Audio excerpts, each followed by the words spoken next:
कौनसी एक अजणा गाड़ी धक्कार जड़े युवकर घटनास्थल में मृत्यु होईछि। एपरी एक मर्मन्तुत सड़क दुर्घटना घटी मयूरभंज जिला बड़ जामबणी फांडी अधीन बारिपदा अमरदा मुख्य रास्ता 61 नंबर राज्य राजपथ में।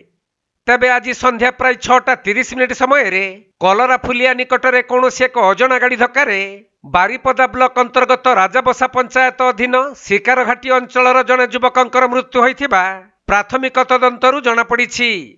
खबर पाई बड़ जामबणी फांडी अधिकारी घटनास्थल में पहुंची दुर्घटना संपर्क में अधिक तदंत करुछंती।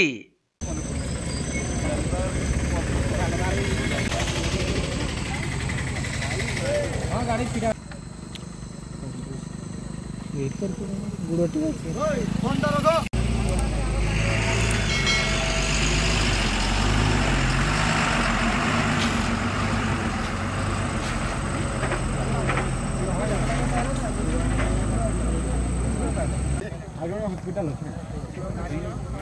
अरे दी जण थिले हां आगे हॉस्पिटल जानबो के